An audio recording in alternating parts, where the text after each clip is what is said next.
1240 KGY, the original South Sound. Thanks for joining us this afternoon. On the phone line from the Nisqually Valley News, we welcome Tyler Huey. Good afternoon. Good afternoon, Brad. How are you? Oh, spectacular. And I'm so glad that you're on the phone line because, another big sports day. Peyton Manning has been released from his contract. Crazy stuff. Exactly.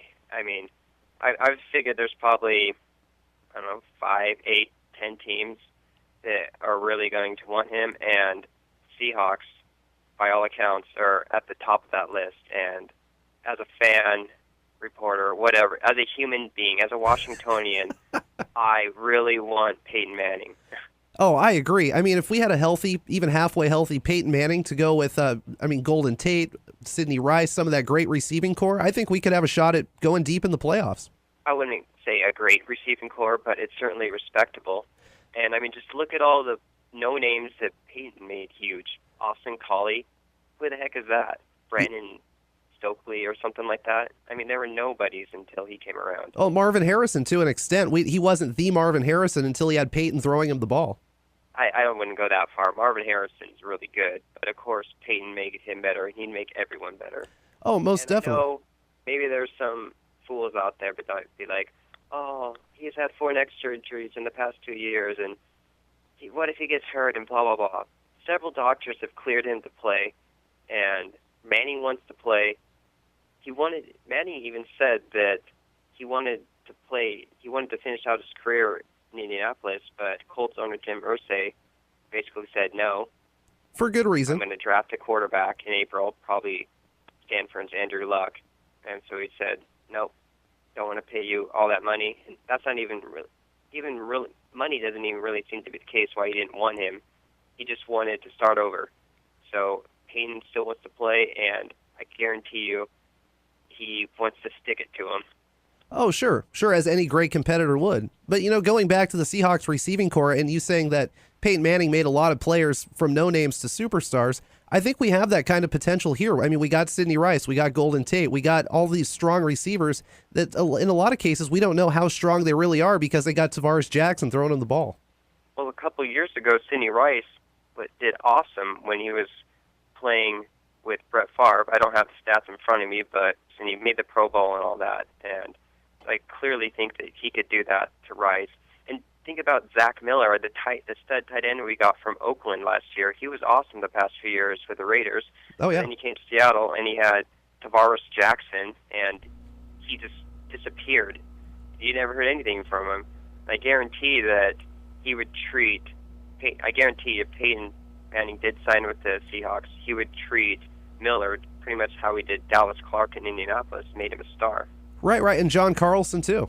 Yeah, exactly. Yeah. I'm not really too much worried about John Carlson, but it always is nice, especially for someone like Manning who likes throwing to the tight ends, having 2 tight ends right, and at his disposal. Right, and having 2 receiving tight ends, I think it's going to make us very strong. If we could have Peyton Manning in that fold, ooh, that would be awesome. But, like you said, Jim Irsay doesn't want to re-sign him. Not really a money thing, but a building for the future thing. He'll probably end up with Andrew Luck.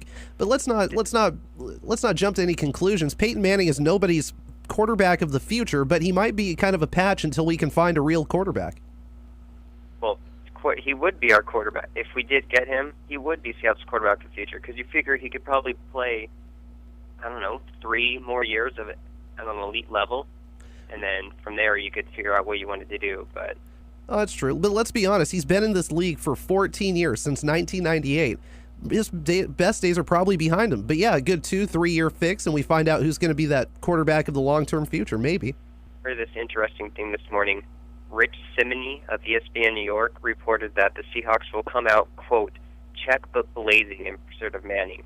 And other reports have indicated Seattle could try to land Manning and wide receiver Reggie Wayne as a package deal. Wow, Reggie Wayne as well to go with Sidney Rice? That would be awesome. I'm going to not get my hopes up, but it's pretty exciting times knowing what could be. This is true, and I think it's exciting times, too, knowing that our owner, Paul Allen, he's got the money to spend. Money is not an issue with this. Well, I heard something on the lines of that Paul Allen is clearly the most loaded owner in the NFL, something like $13.5 billion. And the second-place owner, I think he's in Miami or something like that, he has something like $3 or $3.5 billion. Do you think Miami goes after him as well? I mean, it's all conjecture at this point. You don't know, but I personally believe Seattle, Miami, Kansas City, and Arizona are the most likely destinations, with Houston and San Francisco being dark horses. Really, San Francisco as well, because Alex Smith really came out of his shell this last year. He did. He did play really well, and the 49ers head coach said that they're not going to go after Manning, and they're going to stick with Alex Smith. But then again, just a few weeks ago, Jim Irsay said that Manning and Luck could work, and he wants to work on that. And now look what happened. So opinions can change very quickly. You never know. This is true. And with that great defense in San Francisco, to have a guy like Peyton Manning to go with it, that could be huge. Without a doubt, would it be? Okay, so as a closing note, Seahawks get Peyton Manning, over under 60% chance they will. Oh, way less than that. I would say 5 to 15% chance. Really? That's pretty low. Well, it is very low, but there's a lot of teams out there, and I don't know. I'm not Peyton Manning. I'm just speculating from Washington. So I don't know what he wants. I'm assuming money, of course, is always going to be an issue. Sure. But I would think the main thing he wants, he wants the chance to win. And even by taking my homerism out of play, if Manning wants to win right now, which of course he does, I just think Seattle is one of the best opportunities to do so. But then again, I don't know if he wants to come to the Pacific Northwest. This is true. He may not want to come here, but I think we do give him the best chance to win. I think our owner has the money to pay him, and I think we would do great things if we had Peyton Manning on our team. Without a doubt, Brad, we would. Yes, we would. We would. Check him out online, Tyler Huey, YelmOnline.com. His newest article is coming out in a couple of days, and thank you for calling in with your thoughts on this whole thing. All right. Talk to you later. AM 1240 KGY.